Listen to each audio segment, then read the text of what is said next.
y'all. Welcome to Beyond Acting, Other Jobs in Theater. Today, we'll be talking with lighting designers. Let's meet the Zoom panel. Hi, I'm Julie, and I'm a lighting designer. Hello, my name is Brian Sidney Bembridge, and I am a lighting designer.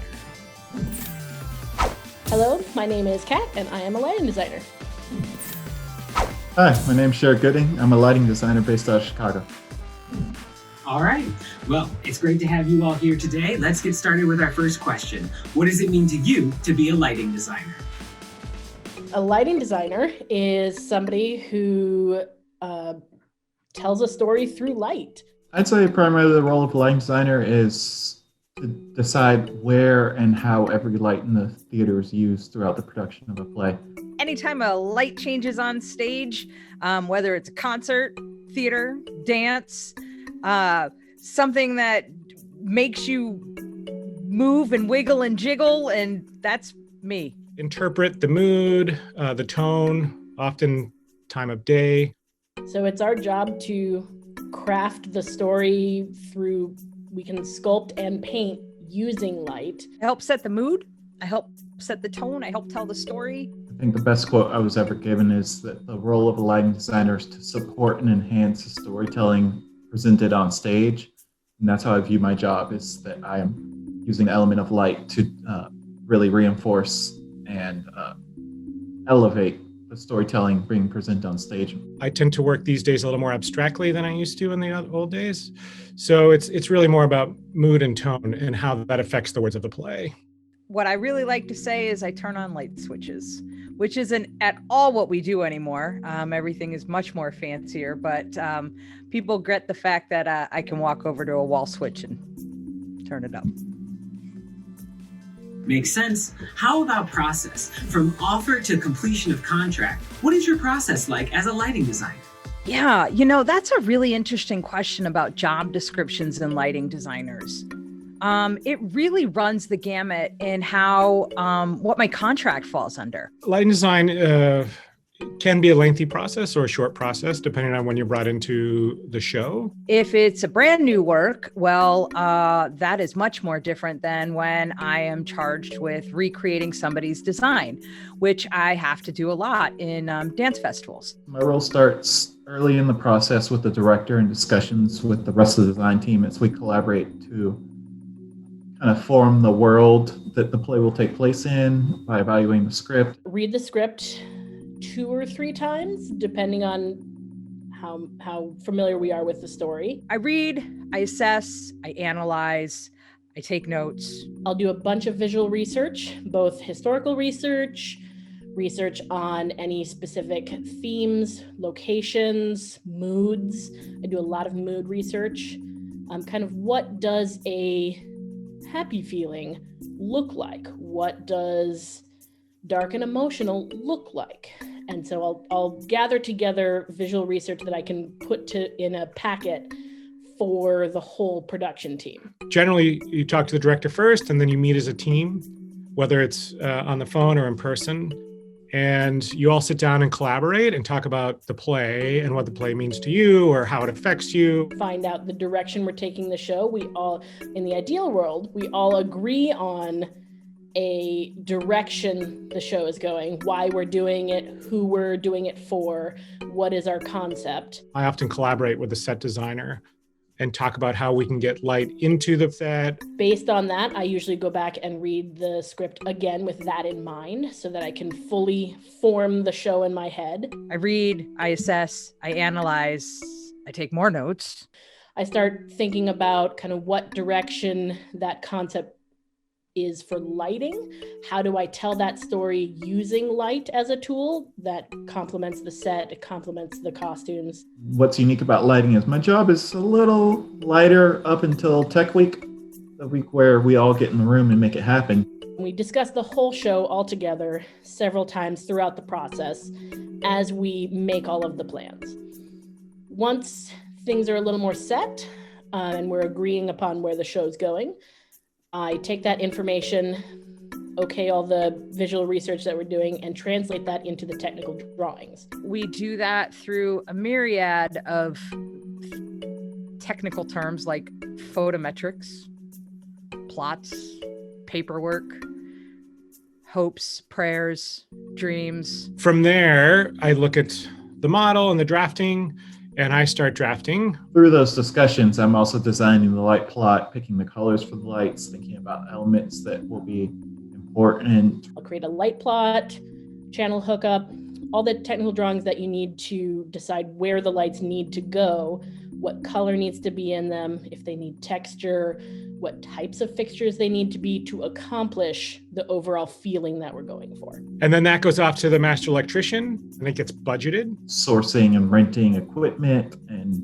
managing my budget. They will send me any feedback. We don't have that gear. Can we use something else? Yes, this all looks good. And so we'll have a dialogue of what's possible to accomplish. And we make sure we can fit all of my lights within this budget. Or sometimes I forget we only have this many dimmers, and I go over dimmers, and the ME will come back to me and we'll make those corrections and adjustments. Throughout rehearsals, I'm reading the rehearsal reports, speaking with the director, learning what discoveries they're making throughout the process. But up until we're in the theater, I can't really do anything with lights until they're hung and in the air. I come in and I watch a designer run, and I'll make changes to the plot after seeing the run, because the director might have changed ideas or thoughts, or put some blocking somewhere. I didn't realize there was going to be blocking. As I'm watching these run-throughs or I'm watching these shows, I take notes in one color. And then the next time I do it, I take notes in another color. And I see if those two colors match, or I see if I have a different idea that's better than the first idea, or the first idea was complete garbage.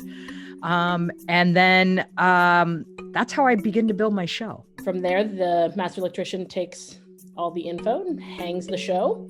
Then when I move into the theater, we do what's called focusing the lights, which is based upon the plot. So then I focus with a crew and the master electrician. Which means you stand on stage and tell them where to point each individual light.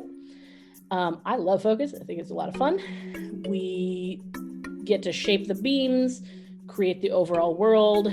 Takes a while, but it's very much worth it. Once everything is said and done and focused, we write the cues. Dictating when and where the lights will come on, go off, where they're pointed, and elements necessary for completing the play. Of course, we go into tech, which can be anywhere from 4 days to 3 weeks. Start tech, which means everybody's in the same room, and all the things we've been talking about for the last 6 months, year even, we now get to put into real life. And so that's when lighting design really becomes tangible and exciting, is we get to finally turn our stuff on. We'll go through hopefully we'll go through a couple runs. Sometimes you don't have time for that, so you get to see it with an audience for the first time. But hopefully you have a couple runs before that to make any changes you want to do, edit any looks. And then after all that week of collaborating, working with the other designers. And then you present your work to an audience and hope they love it as much as you do. I'm definitely through the end of tech and through a preview process. And then you get let go, or you get signed off by the director and the production manager, and you're off to your next job. My role kind of ends and show's open. Generally these days in LORT theaters, they don't want you around to opening, although some theaters like to have you at opening to talk to their donors and their audience. Then we go home. I mean, there's more to it than that. And what is the time frame of commitment like for a lighting designer? Time frame can vary depending on level of production as well as just when you get hired. The time frame really bounces around from production to production. Time frame of involvement is a delightful little chapter in the world of lighting design. Sometimes I'll get a contract almost a year out. For some smaller projects, sometimes I get a contract 4 months out. I'd say that's about the average. You usually get an offer for a job the season before or during that season. In the ideal world, working for larger theaters, you might be hired a year, even a year and a half out. I literally just got an offer 6 days ago to be in Kentucky on Sunday. And then in my email is sitting a 2022 contract. So it really depends upon the company. Designers are always in panic mode between like January 1st and April, I don't know, 30th, let's say. That's the time really to start looking for jobs for the next season. That tends to be where I get most of my work. Usually the director or the artistic director from the company will reach out to you and ask if you're interested. You'll get all excited, you'll sign on, and then there will be a 9 months you don't hear from anything. Smaller theaters will call you maybe 4 months to 6 months in advance. Some shows you get brought on super last minute.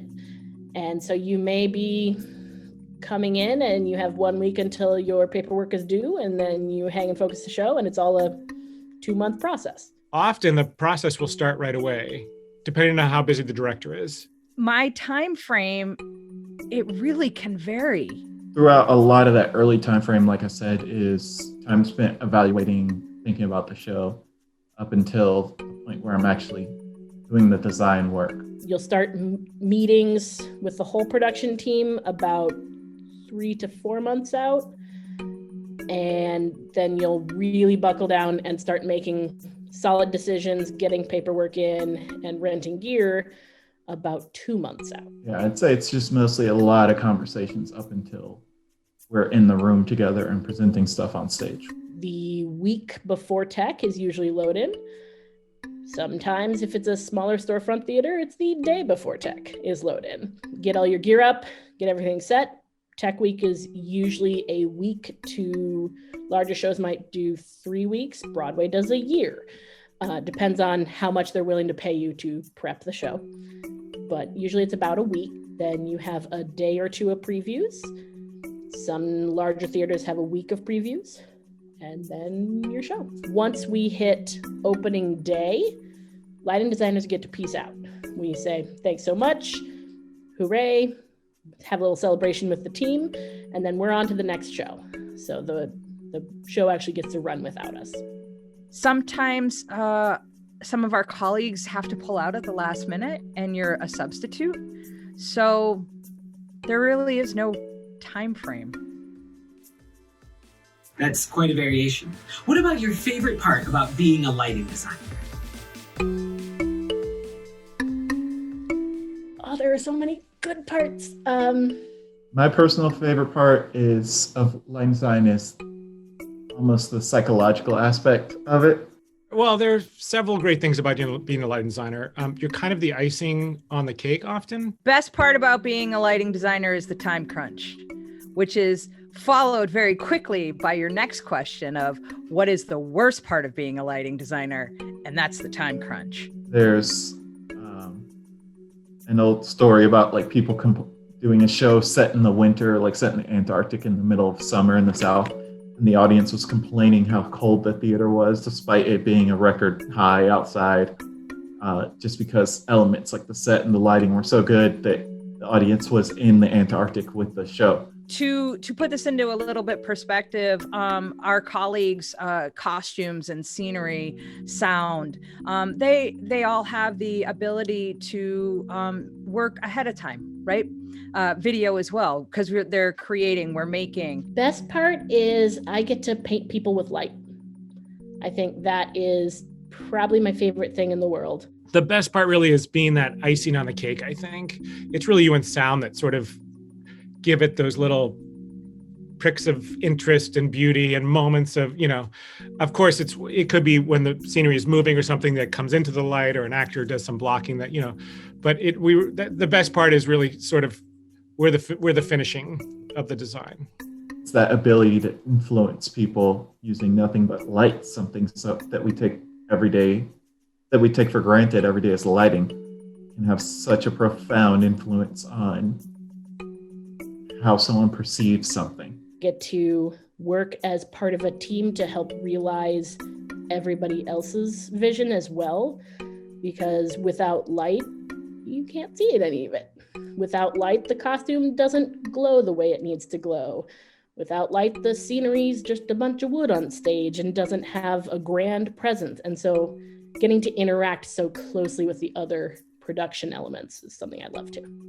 As much as we make art, and we sure do, we're part of a business. and somebody's money is paying my salary.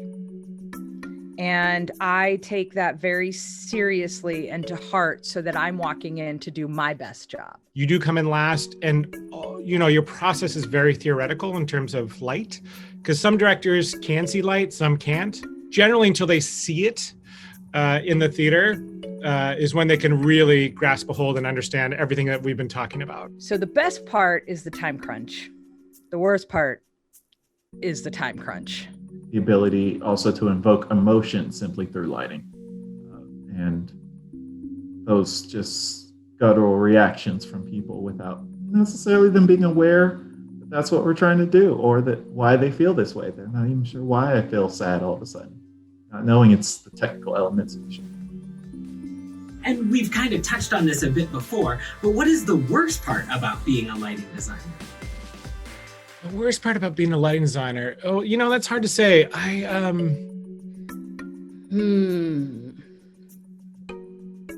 worst thing. The worst part about being a lighting designer, please see also the best part of being a lighting designer. The fact that there's nothing I can really do until everything's in place. I also joked with the director once. I said, one day I'll learn how to frost a cake that hasn't been baked yet.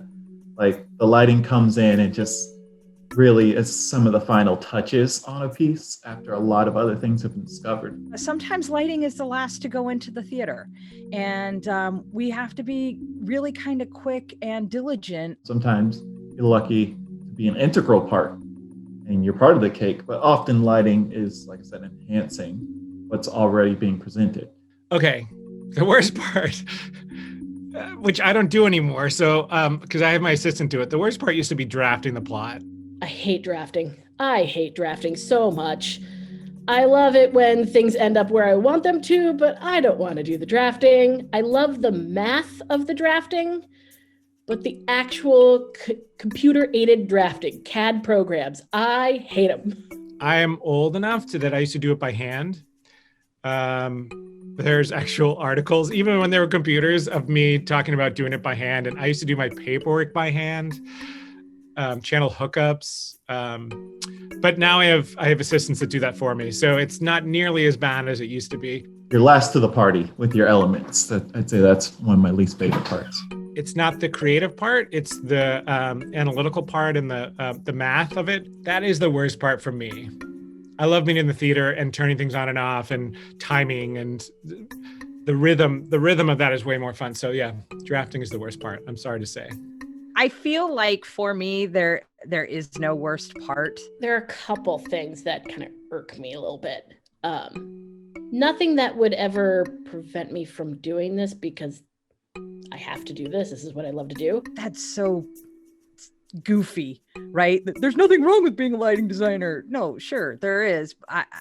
But I love it so much. The worst part is if you get into a room and you think you've been having fantastic conversations with your whole production team, and all of a sudden something is so different from what you've discussed, and you have to have that initial concept of who changed something and why didn't you tell me? One joke I make with friends, sometimes sound design friends, is that we're the metaphysical designers.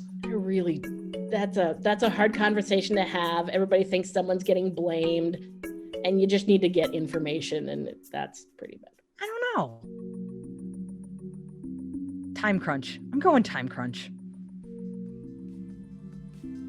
Great. Let's shift gears and talk about necessary. Oh, also, I love programming, but I'm pretty dyslexic. So when I get really tired programming and asking my board op to push certain numbers, it's a little frustrating when you say 147 and you actually meant 471. That's annoying.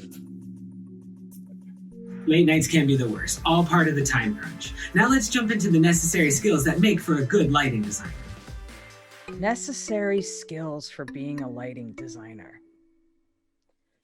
I would say the top skill every lighting designer needs is communication. I'd say the number one skill, even for all of the artists and the design aspect or behind the scenes, is collaboration. They need to know when to listen and when to engage.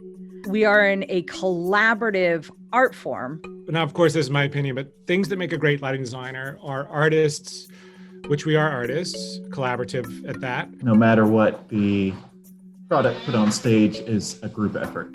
You're never the solo captain of the ship. Even the director, every idea you see on stage is not theirs. I can guarantee you that nobody other than maybe my mom and my wife are going to see a show that I designed because my name's on it, right? They're not coming to see my lights. And so we're part of a team, and you have to know when to listen, and you have to know when to fight for what it is that you want to be talking about, what it is that you need. And fighting is definitely a very loose interpretation of the word. You have to know how to ask for what you need, ask for what other people need, get your ideas across, communicate to so many different people. You should be able to confidently talk about what you need your stage manager to do.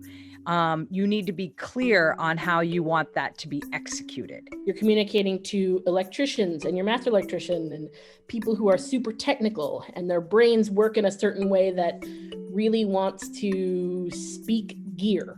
Overall, number one skill is being able to work with other people, being able to be inspired by other people, being able to sideline your ideas sometimes when they're not working with the production. You may have the best idea, but if it just doesn't fit with the show, you have to swallow that pride and do what's best for the show. We are all passionate individuals. That's what makes us artists. And sometimes you need to go fisticuffs for something, and sometimes you don't. And so that's a necessary skill, I think. And then you turn around and you talk to your director who doesn't care what that light's called. Can it do the thing you need it to do? And so then you have to switch your brain into creative speak and talk about the emotion of the light and the feeling rather than the actual photometrics of it. The way the sun comes through at times, or the way this gray light will light some things evenly, and it's just always looking at nature and how sun and the moon affect everything. I mean, I'm looking out my window right now, downtown Chicago, and seeing the shadows on the other side of the buildings. Being able to switch between those worlds is a huge skill, as well as organizing your communication. When do you need to be talking to who? That's a really important one. A professor of mine made us, when I was in college, Norman Coates, made us have a lighting book, sort of lighting journal that we would have to take notes on things anytime light affected us. Being able to convey something that might be really specific to one character to an entire audience who maybe has never experienced that before, and what that would feel like, and really embody a world of emotion that people don't have a reference for is a huge skill. I also think looking at art is really important, and seeing how light is painted is very important. Because I was asked about this question, my humble opinion is I feel like every lighting designer should take a stage management class. Other skills you need, especially right now, as lighting is such a technical field that's changing so quickly, you have to know how to find information. To that effect, you need to know the pressure of having the show on your shoulders. You don't need to be the smartest one about all the gear and know all the high-tech, fancy-pantsy, this, that, and the other thing. You do need to know how to find something you don't know. And so having that skill of research, asking friends, reaching out to companies who manufacture lights, knowing how to get that information is really important. I also feel that everybody in theater should take a business class. They need to know how to do their taxes. They need to know how to brand themselves. They need to know how to talk. On the artistic side, being able to feel.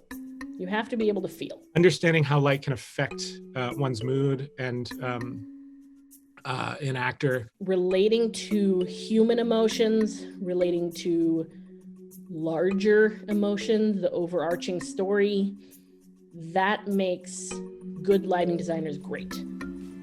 And what about the thing you'll never have to do? Basically, what is your favorite part about being a lighting designer because you'll never have to do this thing? It's hard to say never with the way the things I'll never have to do with the way technology is moving in lighting right now. I never have to touch a soundboard. The joke I always make between lighting and sound is like, lights. Is light on? Yes? Good. Cool. Sound. Can you hear it? Yes, but. Not just because I'm lighting, but like I'm also deaf in one ear. So like the fact that I don't have to deal with that is fantastic. But yeah, soundboards, too many knobs. I prefer the buttons. I don't want to deal with sound. I'm glad I don't ever have to give a TD notes on things. It's just that lighting is much more binary than a lot of the other technical disciplines. The other disciplines have to have it right. There's no close enough for them. Sometimes it's not the easiest thing to do. If they think something's perfect in the set and I can see the set designer going up and giving notes on that, sometimes it can be troublesome and figuring out how to fix it. Thing that I never have to do is be a rigger. The job I never want is climbing up to the United Center steel to rig. Keep me on the ground. It's weird to say lighting can be close enough, but sometimes you find some of the art in those close enough moments too. You're like, I had no intention for light to do that because, it's an invisible thing. It's invisible radiation hitting things and bouncing back to our eyes and being perceived by a brain that has a lifetime worth of prejudices about how things are perceived. So you're working with so many variables.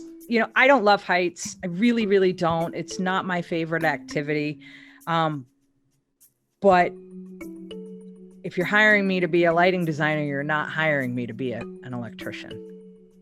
So that's something to keep in mind too. You just find the art in that sometimes, but the other disciplines have to deal with so much more technical minutia than me, and I'm so happy for it. And as a lighting designer, who is it important to have a solid working relationship with? Who on the team is it good to be friends with? Who is it important to be friends with? It's a loaded question. Being good to your director is really important. They are the ones who most often bring you on to another show. They're the ones who run the ship. They kind of make or break your career sometimes. And they're awesome humans. So be nice to them. The most important person when you're in the theater, besides your director, because your director always must understand what you're doing and be collaborative with that and positive with your energy moving forward with your design, would be the master electrician. You want to make friends with your master electrician. That's the person who hangs all your lights. So you can dream up all you want to dream up. If the lights don't get hung, they're not going to turn on for you. Being best friends with your master electrician is the most important because he or she really brings your design to life in terms of making it happen. Also, the general electricians who are working for your master electrician, your crew. Treat your crew well. They are the ones making it happen. Without them, you're just dreaming in a big empty black box. So treat them well. Sometimes you're going to have to ask favors of your master electrician to borrow something, to three for something when maybe you shouldn't, or to, they're the ones that are going to really save your ass if you've made a mistake or help you figure out how to solve a problem. I'd say the sound designer most of all. The teacher in me says everybody. Don't be... Treat others the way that you want to be treated, right? If you need a scene change to feel lengthened, and lights can do a slow fade, but sound is up here tempo-wise, it's the worst trying to get on the same page. Luckily, I have a background in music, so I can kind of speak their language. And I work well with a lot of sound designers because of that reason. Treat others the way you want to be treated.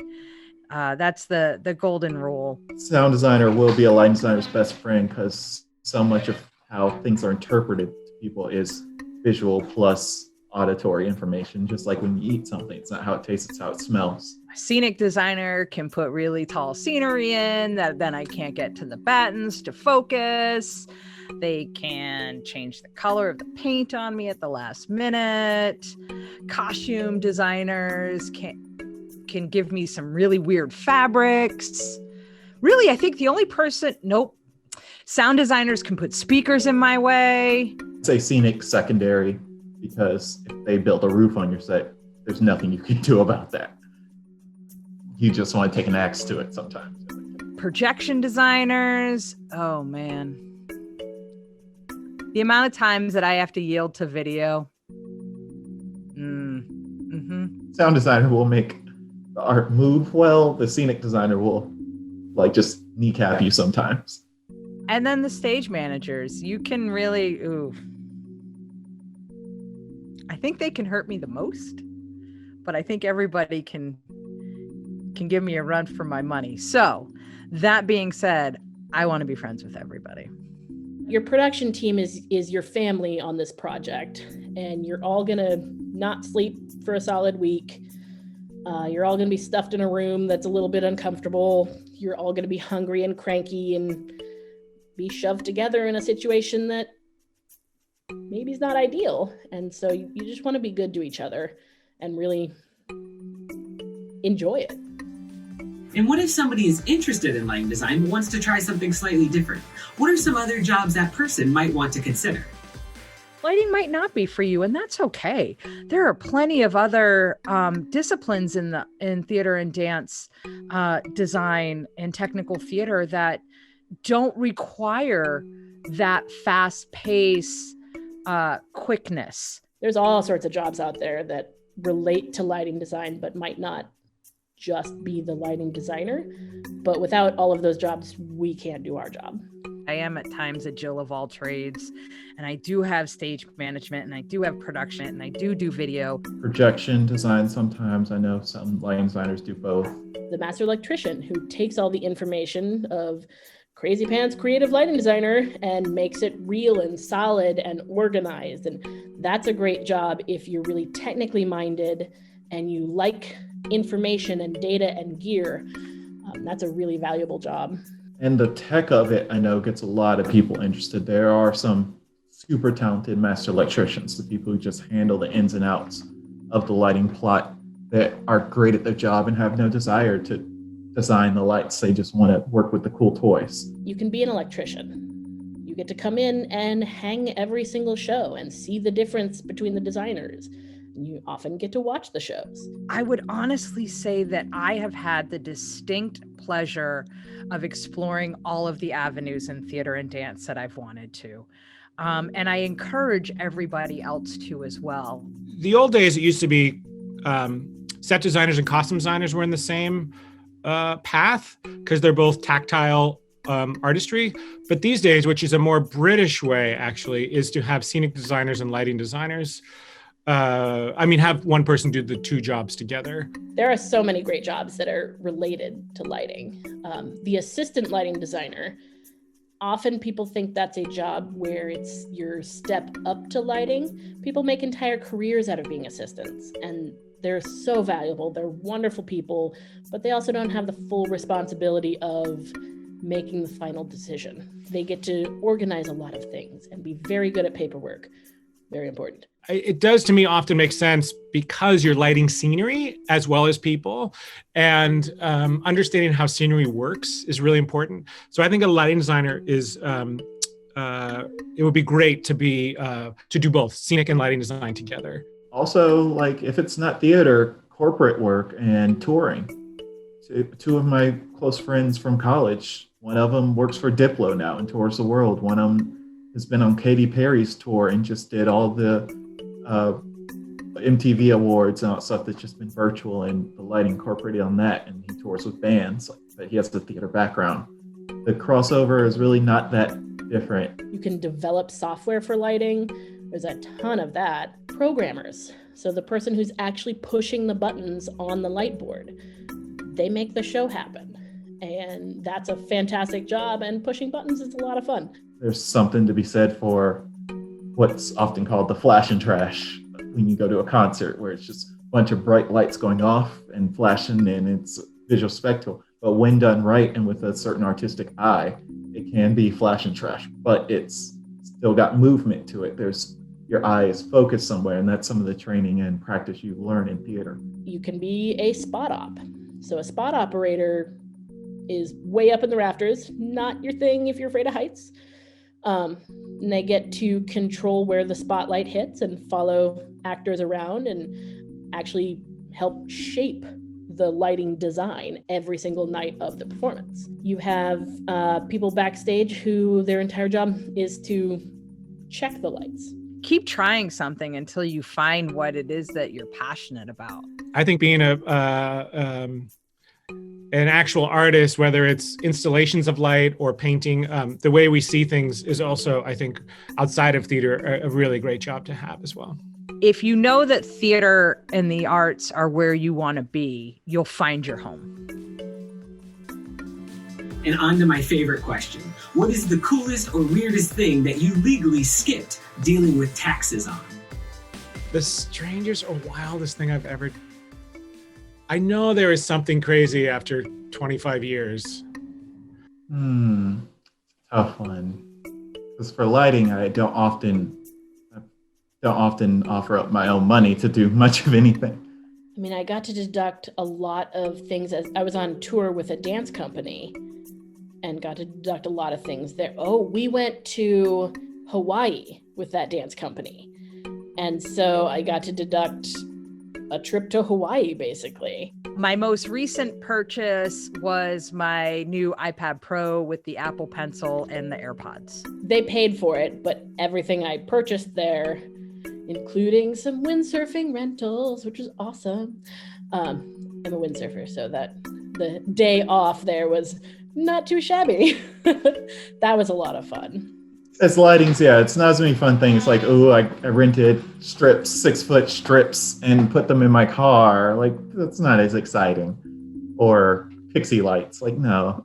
I mean, ultimately, the thing that is, I get to the strangest, weirdest thing is I deduct almost everything that I purchase on my credit card because everything you do in life and experience ends up in your art. I was very excited when I learned that I could write off concerts as research. So that's pretty fun. Every piece of music I buy, every parking, if I'm going somewhere to a park or to the zoo or to the, museum, all that parking gets deducted because I am researching light in the world and how it interacts with things.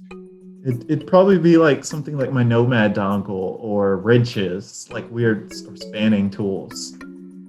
It's all very utilitarian stuff more than fun. I bought a little giant, the cool little ladder. Every film, of course. There's so many things that you can deduct. I think along those lines, I have also written off trips to Vegas. LDI is a delightful place to go. LDI is Live Design International, and it, back in my day, used to take place between two cities, Las Vegas and Orlando. And it's a big old conference, and what it houses is the newest and greatest technology. So we all come together for to see what's coming out on the market. But on top of that, it also houses the LDI Institute, which are week-long sessions on all topics. And I think the weirdest thing, I was a lighting designer for a company who does shows in drag, and we performed in this tiny little attic above a burger bar, super tiny little stage. And so often we had to do some fun special effects for no money. And so there was one time I bought, I think it was 100 strands of different colored Christmas lights and told them it was tax deductible. We've all had to have that weird moment where we walk out of the drugstore with condoms. And it doesn't matter where you start in this business at some point, because either you're a nice person or it's your job, you have to go buy condoms for the sound designer. I think it was the cashier's first day, and she definitely had to call her manager over, and there were lots of questions. And so that was interesting. And that was also in like October. So they were like, what are you doing with your Christmas lights? That was fun. And how about your personal inspiration? Who or what inspired you to be a lighting designer? It's a lot of mix of things. I was always that kid taking stuff apart. I was always the tech kid. My parents throw away an old phone. I dig it out of the trash and find a screwdriver and open it up, see how it works. Well, I kind of accidentally fell into lighting in middle school and high school. My school did not have a theater program really. I was the stage manager because it meant the person who did not act. So I started off as I always say I acted. I was never an actor. As a child, and I did summer stock and community theater. But my mom helped start this community theater, and we built the sets in our garage, and I would help do that. And then, we grew and grew and grew. I distinctly remember, I have my undergraduate degree as a BA in theater arts. So I have a general theater degree. Some of my first experiences were my middle school was a very large middle school, so they couldn't have, they didn't have the space or the time to have all the students meet for a weekly assembly, so they had a closed circuit TV station in the school. So I worked on the production team for that, learned a little video, learned a little sound there. So I did everything. I ran lights, which were regular light bulbs in an actual tin can, a soup can. We joke about soup can lights, but this was actually a soup can. I put together the set, I did all the costumes, anything that was not acting, I was very happy to be part of. And then I lit like a Miss New Hampshire pageant when I was in high school. And I thought, this is so bad, but I could make this so good. And that's how I got started. I joined theater very late. And when I did start, I started primarily as a stage manager. And then got into the theater program at that middle school as well, which was just a cafetorium kind of stage thing.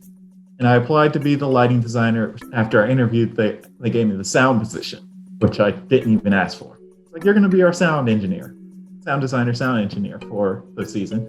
I'm like, I didn't even ask for that. I went to college for psychology and biology and just did theater to kind of meet people. When I was at school, I had a professor who taught drawing, but we've remained friends ever since. And he did buy me this book of Robert Wilson's work when I was just out of college. And Robert Wilson's work, the simplicity of it and the cleanness of it is very inspiring. It's not that I always do that, but it's definitely a less is more mentality and theory. And I think that's really important. If you can design with less and make it more, then you can do, over the top, bigger is better as well.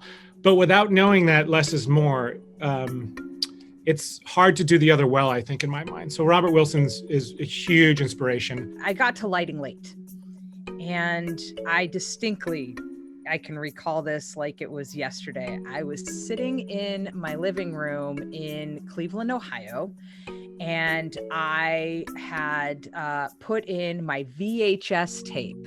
So that's this rectangle thing that has two inserts that used to go into this player, and you had to push it down and it would just go and you hit play. I had to wire up all 36 channels, go on stage and plug in 10 mics and actively mix, get the floor mics out during dance numbers, use the choir mics. 2 or 3 actors would be mic'd, so I'd have to actively mix. It was definitely a more challenging job, and the teacher recognized that I was more suited for the challenge rather than lights down. Lights up. I ended up sitting next to the lighting designer who was going to do the spring musical, and whenever he went around and introduced themselves, I was like, oh no, there are other jobs.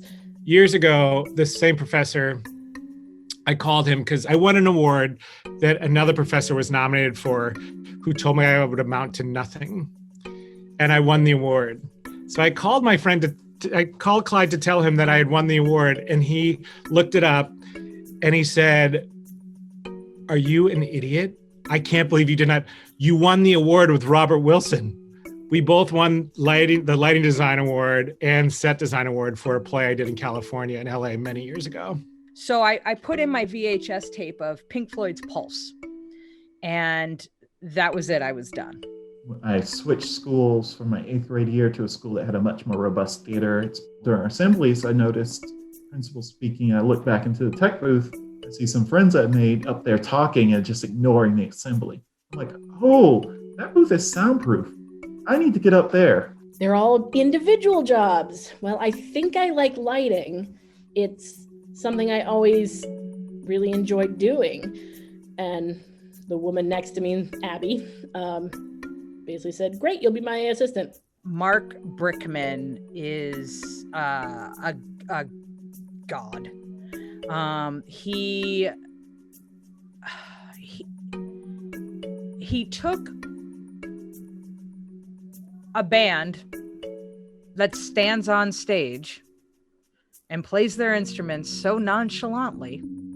Like David Gilmour could not be any less rock and roll. The guy just stands there, sings and plays impeccably, but just stands there. And Mark Brickman changes the whole feeling of that show. So I got into the class, got into the technical design program at the high school, was in it all 4 years for my arts credit, and really enjoyed it. Got to do the lighting I'd been wanting to do since middle school, had a really robust lighting program. And then I worked on every single show for 2 straight years and had to figure out how to tell my parents that I wanted to be a lighting designer. Approaching my senior year, I was applying and looking at engineering schools because I'm just a math science minded person, and that seemed to be a nice fit. Find some kind of engineering once you get to school to declare major. But my senior year, we got a new technical director at the high school who had his master's in lighting. And I don't think it had ever occurred to me that that was a whole career choice. That was something I could go to school for. That was it. I was hooked. I didn't know what it meant. I didn't know anything about it, but I knew that I needed to follow whatever that was so that I could do that too. Throughout all my schools, to the chagrin of my counselor, my guidance counselor, applied at theater programs all over the country, ended up at DePaul, and just never left Chicago. And finally, what is your dream job or venue or whatever that might be? Let's hear about your dream project. That's tough because I recently just did one of my shows that I've always wanted to do. There's one dream project that I'm kind of working on getting off the ground right now. We're just not sure how to make it happen. Have some devised piece, but me and some other designers, a projection and sound designer friend of mine, were like, why can't we make a show where the tech influences the story instead of the other way around? I got to do The Color Purple at Drury Lane, and that The Color Purple. Oops, that way. Color Purple. So ultimately, like, I have 2 things I've never designed that have always excited me. One of which is doing an opera, an avant-garde opera in Europe. This one I had to dig deep in the archives for. I just kind of, it's like, I hope nobody's listening, but I hope everybody's listening. I really want to do Little Shop of Horrors. I know some brilliant designers that work over there and do such gorgeous, gorgeous work. And they're so open to, well, I shouldn't say all countries, but many countries are open to expressionism and just going out there and doing something that would probably get booed in the US, which friends of mine did design an opera that did get booed at the Met. But then they did another one and it was amazing. I've stage managed it twice and I've never lit it.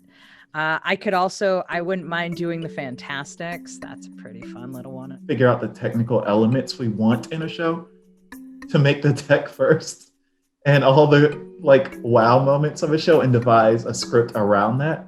I'm about to do Passing Strange again. I did it once before and I've always kind of wanted to revisit it. So that's pretty cool. I'm about to do it again. We almost were able to do that during this time of lockdown because we thought back in March that we'd be able to at least get people somehow into a theater in smaller crowds by the fall or winter. And we could do a show with no actors or with just like a narrator or something. I really like new plays. And so anytime there's a new show, especially new shows that have some sort of magical element, otherworldliness, something that's not a living room drama, I really like working on new pieces. And I am a sucker for theme parks. I love, every time I work in LA, I do not care. I take backlot tours. I go to Universal. Another one up there would be to design Looking Glass, or associate design Looking Glass Alice. I worked in the 2015 production of that, and to date, that's the only show that I never get tired of watching. Just getting lost in that world is so easy for adults as well as it is for children. Just the one show that never got old to look at. So associate design, that would be a blast. I think that's so exciting and so important to do. So theme parks, someday, maybe, we'll see. Also, magic words for any lighting designer can hear: film noir. Give me a film noir piece, happy camper. I wouldn't mind doing a concert of some sort. It's a really different beast. And then, I don't know, projects, I can't say I never want to do again because I know it'll happen, but device theater, shows that are being written during tech. I've been really lucky to do cabaret 3 times. I might be good with that for at least another 10 years. I'd like to not do that again, but I know it'll happen. Yeah, Little Shop's at my top. I want to see Audrey get eaten, and I want to light it. Give me a show. I want to do it. I really want to do everything absolutely all the time. And that wraps up our questions. Let's get any final thoughts or recommendations from the Zoom panel. Your closing statements, please. I guess kind of 2-part little wrap up. Number 1, go see theater. Go support artists. Go support the people who are making the world more beautiful, because we need that in the world right now. Even if you don't end up in theater, even if you're not a top designer on Broadway, go enjoy it. Go support your friend's tiny little basement show. Go to the weird installation dance piece. Go consume art. In addition to that, kind of not just theater specific, but ask for what you want. There are many, many things that I just showed up and asked for, and people said yes, and I was very surprised they said yes. But like my first professional gig, I showed up and told them I was their lighting intern. They didn't have an internship, and I said, great, now you do. And they let me stay. Ask for what you want, because people can't give it to you unless they know that you want it. It is a tough job or tough business to get into as a young person. But when you start out young, you think, I'm never going to get there. And I don't know what there means to you. But to me, looking back and showing up to Chicago with a resume that was so pathetic and minuscule, and to see my resume today, and to work with all the people I've worked with on so many world premieres and creating art from the beginning, it will happen.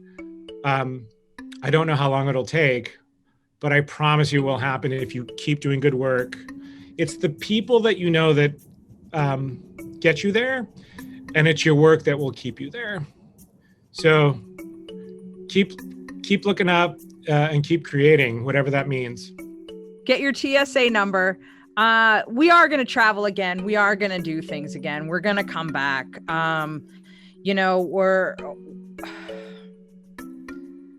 We're the first out. We'll be the last back.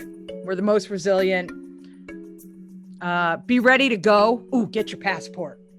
Oh, get your passport. Because when you connect with somebody on that job and they're like, hey, you're pretty good. Do you want to come on the road with us? And you're like, oh yeah, that's great. And they're like, well, we're going to Europe in 2 weeks. And you're like, I don't have a passport. Don't be that person. Get your passport. Be open, be kind, be hardworking, and truly, the only thing you have in this business is your name. I can't make that any more clear. The only thing you have in this business is your name. We're a small community. We talk. Be respectful. As a student right now, you have a lot of advantages to you will not find in your professional career. Try everything that interests you. If you even think that building a set might be kind of fun, do it. In school, there's no problem with doing it once and quitting.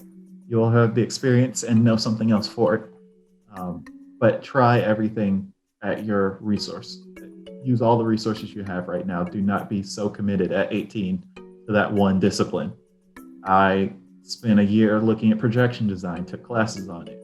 It really wasn't for me, and it's such a niche thing that I found more joy in lighting. But I do appreciate what I learned in that class and think there are ways to use projectors as lights. Try everything and don't be afraid to fail, especially right now in school. That's your time to do it. My first lighting design was terrible looking back on it.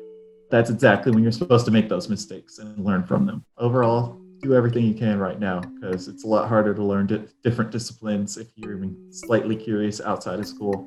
You take a little bit of a bigger hit when you fail outside of school than you do in.